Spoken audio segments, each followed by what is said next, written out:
Yo, what is up fam, and welcome to today's video. I'm filming at Miranda's today with my girlfriend. Don't have my tripod set up, so I actually have my tripod that's meant for vlogging. So it's gonna be a little bit different today, and yeah, I might be moving a lot. Sorry, I like to move a lot, you know what I'm saying? But anyways, we're talking about the biggest nutrition myths that are out there right now that you guys just need to say fuck you to and say that they're wrong. The first one is that protein is bad when you have too much of it. And the biggest things that people say are that it's bad for your bones and you're gonna get kidney damage. Now obviously went and did some research because I don't want to just say like that's false and that's it. I want to tell you guys why and what I found. So the reason they thought that it was bad for your bones is because they would see a lot of calcium in urine samples when you had a lot of protein. But the thing is, the protein was actually helping absorb the calcium into the body, and instead of putting it into the feces where you would have lost a lot of it, it puts it into the body, and then your body will get rid of the extra amount through your urine. So if you would have had lower protein, you would have just shit that stuff out instead of absorbing it first, allowing your body to use it, and then whatever it can't use, then it pisses it out. And they actually compared both, and when you do have a higher protein diet, you absorb more calcium and use it. As for the kidney damage, I'm not really sure where this one came from, because I feel like it's kind of like the creatine thing where people think that creatine is going to cause kidney damage. It just simply doesn't. Protein doesn't cause kidney damage. You're going to be okay. Maybe if you fucking have like 800 grams of protein,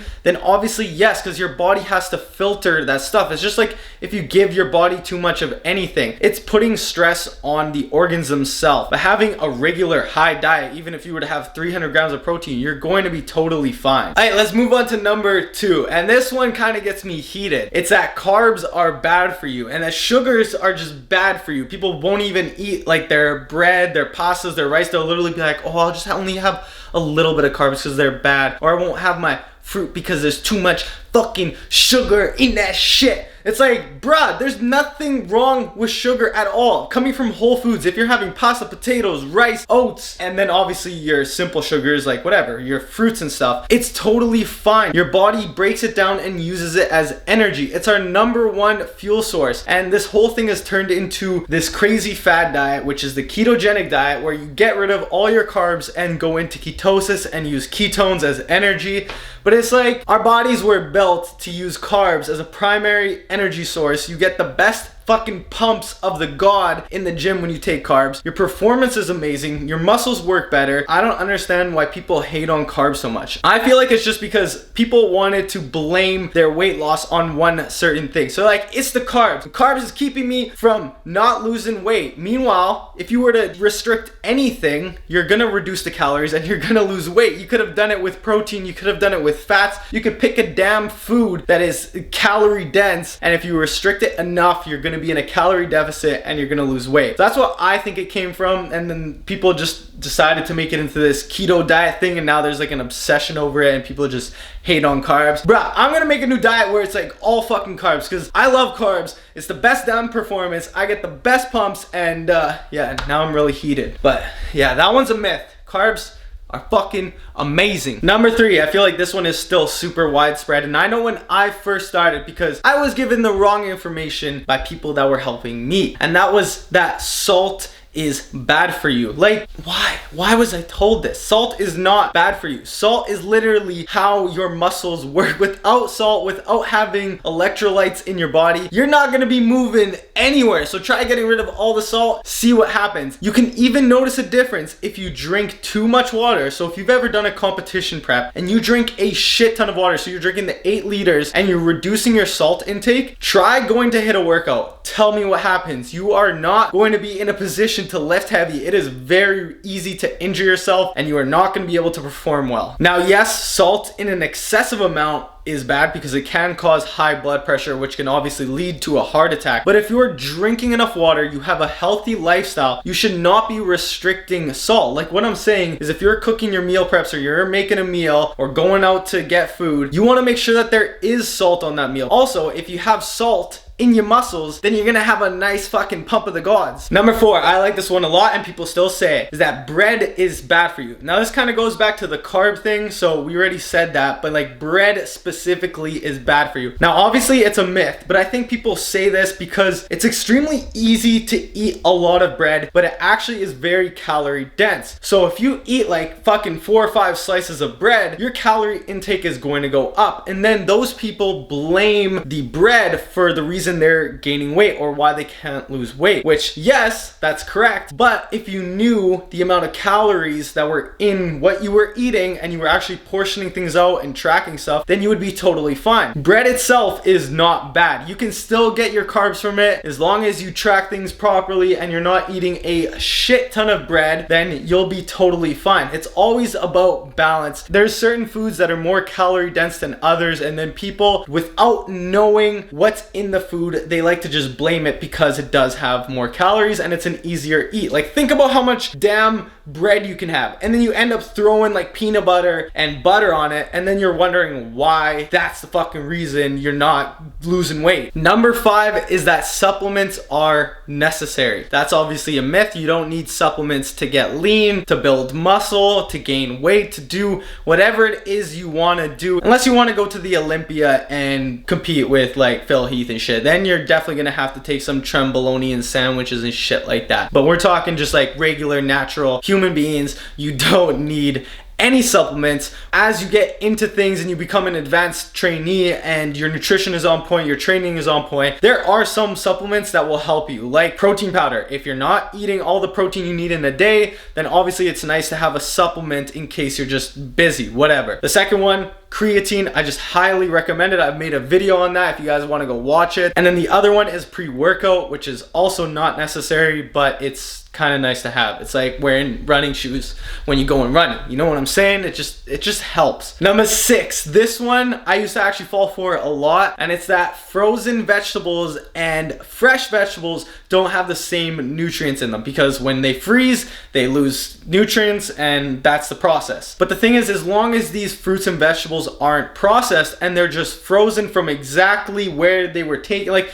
if you take the same strawberries and put them in the package to go to superstore so you can buy them fresh, and then take the same strawberries and put them in a bag and then freeze them, they are the exact same. Just because you freeze them, you are not losing nutrients. Now there are some studies that do show like freezing certain fruits and vegetables will reduce like certain nutrients by a little bit, but it's like very minimal to actually be like you need to buy fresh all the time because you're losing so many nutrients. Like that's not the case. For the most part, it's very, very small differences and you're gonna get the same nutrients whether it's a fresh strawberry or a frozen strawberry. You know what I'm saying? Now this one always blows my mind, and it's that you need to detox once in a while with these detoxing cleanse drinks. So they're like fruit drinks and vegetable drinks, and that's all you fucking drink. It's literally just these jugs, and you can get them from like certain companies too that just sell these detox things. So it's obviously like been commercialized now, and it's like put into your head that it's going to help you and it's going to help you lose weight. I won't argue that, because technically yes, it will help you lose weight because you're going to be restricting calories, and there are barely any calories in veggies and fruits. But the thing is, guarantee you're missing out on a lot of nutrients like your carbs, your proteins, your fatty acids, and even certain fats. So I don't recommend doing a detox for that reason. Anyways, you need to have a balanced diet and to lose weight properly and maintain muscle mass. The thing I see the most with these detox juices and cleanses is that they actually get rid of toxins from your body. So they're basically saying you have a toxic body, but here's the thing, if you even had the slightest bit of toxicity in your body, you would be going to the emergency. You would not be feeling good at all. Like your body would not be in a position to be at the gym to even function properly. So saying that that drink is going to cure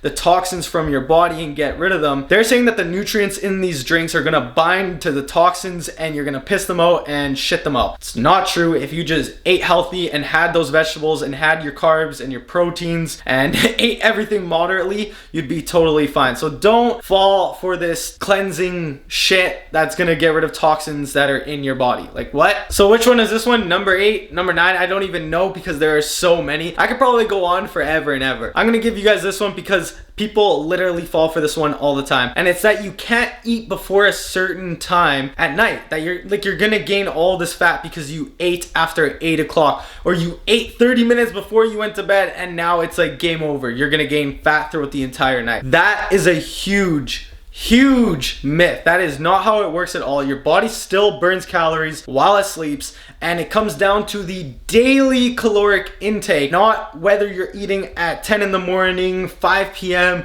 and then 10 p.m. The meal timing itself doesn't actually matter. What matters is what you're eating during those times and the overall consumption, the calories and macros. So whether you choose to eat 5 hours before bed or 5 minutes before bed, it doesn't matter. Just make sure that what is on your plate lines up with your goals and what you want to actually achieve. And since I'm on the topic of meal timing, I like this one a lot because I used to believe it when I first started training, and it's that you have to have protein as soon as you finish your lift. You have this anabolic window, 45 minutes, and if you miss that shit, you've literally lost all the gains from that damn workout. And obviously that's completely false because it comes down to the daily intake of protein. So if you're supposed to get 160 grams, it doesn't matter when you get it. I mean, you could probably eat all 160 grams at a time, but I don't recommend doing that. I still think you should spread it out in like a normal manner, but you don't have to have like 10 grams every hour or the 30 grams at that time, and then you have to have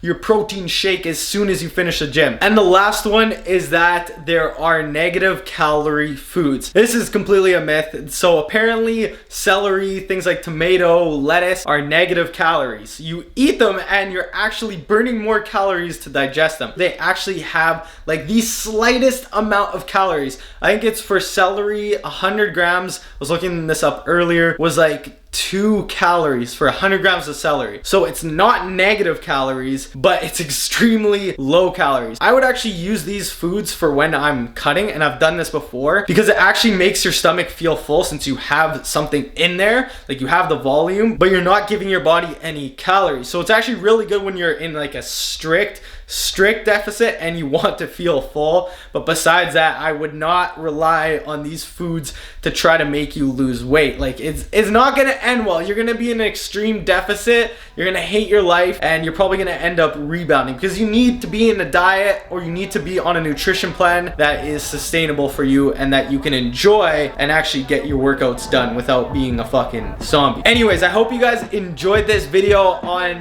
the myths of nutrition. There are probably way more. Those are just the ones that I could think of. Smash the thumbs up button and subscribe if you are new. I will see you in the next one. Peace out. And my crew, we on the way up, way up, way up, way up.